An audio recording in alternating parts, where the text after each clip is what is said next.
What's up, everybody? Brad here, back with another video based on a lot of questions I've gotten over the past 24 hours, and it all kind of kicked off with Phil Spencer showing up on stage at AMD's press conference yesterday.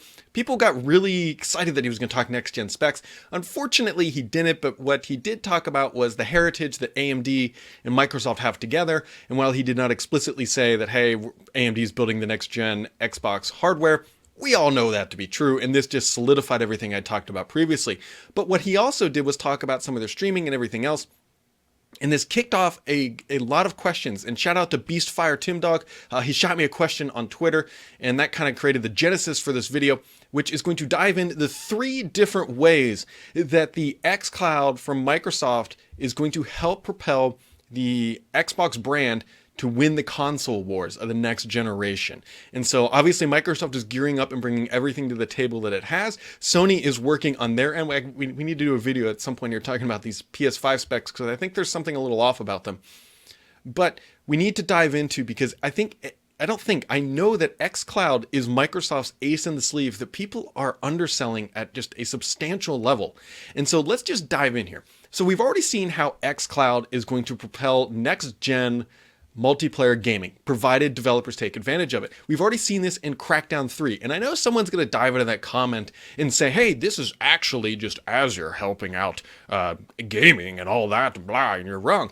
No, I'm not wrong. What do you think xCloud is? It is Microsoft's gaming hardware compute service in the cloud. It envelops a lot more than just specifically the racks. It's the functionality of streaming content and all that good stuff to multiplayer. So the first thing we're going to see is dynamic environments, and I really hope that developers take advantage of this. Again, it's going to be on the developer, but if you're building a AAA title and you're not taking advantage of this stuff, your game is not going to feel as good. I mean, we've all played the games, and it's like, you can blow a hole in that wall and that door will fall over and you can take out the wheels on that tank or whatever. But with xCloud, everything is destructible, and this is why Crackdown 3 is being used as a hero title to show the capabilities and potential of using xCloud type services with your multiplayer gaming or even first player gaming, or single player gaming, I should say, on the Xbox. Imagine the possibilities of having everything being dynamic, from the weather to the lighting to the location. Imagine overlaying just real-time data inside of a game, such as traffic and everything else. xCloud is going to enable new functionality that we've never been able to see, and it all starts with just pure destructive environments, because that's kind of the absolute extreme, right? Where the whole entire bridge can be blown up, or maybe different spots of the bridge can be blown up, or maybe the bridge doesn't even spawn this game because it's all streaming down from the cloud.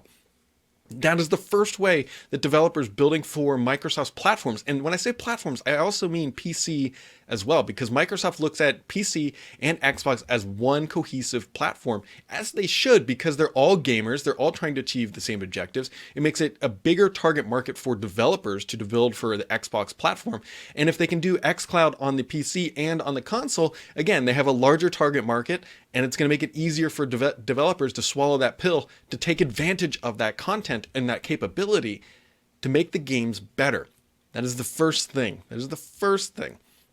The second thing, which Phil talked a little bit yesterday, was game streaming. So the question is every game going to be capable of game streaming? It is my understanding that yes, every game is, with a little asterisk up there. The reason why I say that is I suspect that a game could intentionally make it so that it would not support streaming, but it is my understanding that Microsoft is pushing developers to support their platform and their frameworks that enable that functionality. We've already seen Microsoft talk about this stuff. They say bring in console level gaming to unlock console quality gaming on any device. To every device. And so they are genuine in that. Phil wasn't lying. That is their goal. And what they're starting with is Xbox One S racks. That is what they showed. I believe later this year, they are going to upgrade some of that hardware to what's, I believe, called Xbox One SE. And I think that is a cost reduction version of the Xbox One S. There's no, I don't think, any performance improvements, but it's just a cheaper board for them to put into their racks. And then that is what they're going to expand out to get larger beta testing. And that won't happen until later this year. And I think beta testing might start, later this year, obviously, at that point. And then I believe, if I'm correct, that Anaconda hardware will start rolling out to the servers, I think, when I say late 2020, maybe early 21. And the reason for that is, one, they need to get these boards up and out. They need to get the console shipped. And once they're really sure about how they're building these boards, then they can start putting them into racks and getting them into the cloud. But they can start with their game streaming service on something they already really know well, the Xbox One S, and which is the other cool part of this is that as Microsoft upgrades the cloud, as they go from Xbox One S to Anaconda to whatever's next, the end user is going to get a performance improvement for nothing, right? Microsoft upgrades the cloud. The end user did nothing. All they did was turn their Xbox on, but because they're playing Crackdown 3, which is streaming from the cloud, they're now getting performance improvements that are going to make their lives better, and they did nothing. This is the benefit of xCloud, is that Microsoft is incentivized to upgrade the cloud experience to make it better for the end user. Now the question is, how do they monetize that? There's multiple ways. One, they could charge developers. It could be incorporated into Game Pass or Xbox Live. But the other way, and I've talked about this before, but I don't think people quite understand this, is that on the enterprise side, Microsoft already sells tiers of Azure that use NVIDIA GPUs, because we all know that GPUs do certain compute tasks better than, say, traditional processors. Now, Microsoft is about to put a whole bunch of new types of GPUs into its cloud with the Xbox stuff, which they are going to allow developers from outside the gaming community to access when it's not being used for gaming services, which is amazing. This is the third way that Microsoft is going to monetize this stuff, or not even monetize, but help monetize it to make it better for gaming. And what I mean is that if they can prove that these boards do GPU compute exceptionally well, then Microsoft is incentivized to put more of them into their data centers. Not even more, but they're incentivized also to improve them over time. Because if they improve them over time, they get better compute, they can charge their enterprise clients more money, which means the end users, the gamer, you're just sitting in there logging in every freaking day, and your compute and everything else is just getting better, and you've done nothing. This is the beauty of xCloud, is that xCloud can get upgraded, and this box won't change, but it will get a better experience for the end user. And so we've got three basic things. We've got destructive environments that we've seen with Crackdown 3. We've got game streaming, which is probably coming to every single game. We already know it's coming to every single device. And then we also have the enterprise angle of Scarlet. Or Scarlet, I keep calling it Scarlet Cloud, but it's xCloud. And so when you package all these three things together, this is Microsoft's true advantage in the next generation.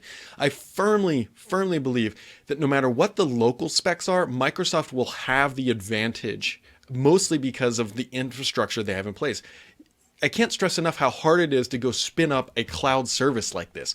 Amazon or Sony can't just go to another company. They have to pair up with somebody like Amazon, maybe even Google, because Google now has game streaming, but I can't see them. I see Google as being a bigger competitor to Sony. And so Sony can't just go build like 2 data centers in the US and have this. Microsoft already has data centers in each region in the United States and all around the globe. But it's not just having a data center. They also have high connectivity, because the only thing more sensitive to latency potentially than gaming is enterprise, because they have financial transactions. And so it's low latency, high performance compute in these data centers, and they're going to slap some Xbox boards in there, and it's really going to be Microsoft's ace in the sleeve, provided they can make this experience seamless. And that is a big point, but I think they're getting there. They've been working on this for a while, because here's the thing. If xCloud is perfect, let's just pretend it's perfect. The end gamer will likely never know, right? You'll just open up the app on your phone and start playing, and you're like, oh, this is awesome, or whatever. Or you boot up your Xbox console and you have awesome 4K graphics and destructive environments. You don't know what's going on behind the scenes. It's just an awesome gaming experience. If xCloud is a success, you will never know you're using it. And if developers take advantage of it in the right way, you won't need to know. And if game streaming works as good as we all hope, and as good as Microsoft is saying it will, you will never know you're really streaming it. It's going to be Microsoft's ace in the sleeve for the next generation console wars. And I'm really excited about it. If that doesn't come through in this video, I don't know how to else explain it, because this is it's brand new technology. It's not just, oh, we have a higher end CPU, we put some more RAM in there and it's a new GPU. That is all great stuff, but we already know that's coming. This new cloud service is going to enable new functionality like we've never seen before in games. And if that is not exciting for you all, I don't know what else is. Hit that subscribe button. We'll catch you guys next time.